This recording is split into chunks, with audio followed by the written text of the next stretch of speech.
রাজ্যে বিজেপি সরকার গঠন হতেই জাল লটারি কারবার রুখতে তৎপর হয়েছে পুলিশ প্রশাসন। চলছে ধরপাকড়। এরই মাঝে মঙ্গলবার গোপন সূত্রে খবরের ভিত্তিতে ইটাহার থানার পুলিশ দুর্গাপুর অঞ্চলের হাসুয়া এলাকায় অভিযান চালায়। সেই অভিযানে মৃত্যুঞ্জয় সরকার নামে এক বাসিন্দার বাড়ি থেকে বস্তা ও কার্টুনের বাক্সে ৩,২৮০ বান্ডিল জাল লটারি উদ্ধার করে পুলিশ, যার বাজার মূল্য ৩৯,৩৬,০০০ টাকা। পুলিশ উদ্ধার হওয়া জাল লটারি বাজেয়াপ্ত করে থানায় নিয়ে আসে। তবে মৃত্যুঞ্জয়কে ধরতে পারেনি পুলিশ মৃত্যুঞ্জয়ের খোঁজে তল্লাশি চালাচ্ছে। পুলিশ সূত্রে খবর, অভিযুক্ত মৃত্যুঞ্জয় দীর্ঘদিন থেকে এই জাল লটারি কারবারের সঙ্গে যুক্ত। অভিযুক্ত পুলিশের চোখে ধুলো দিয়ে বাইরে থেকে এই লটারি ছাপিয়ে নিয়ে এসে লটারি ব্যবসায়ীদের বিক্রি করত।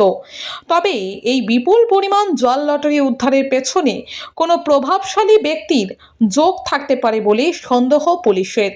ফলে মৃত্যুঞ্জয়কে জালে তুলে এই জাল লটারি চক্রের পর্দা ফাঁস করতে তদন্ত শুরু করেছে ইটাহার থানার তদন্তকারী অফিসাররা।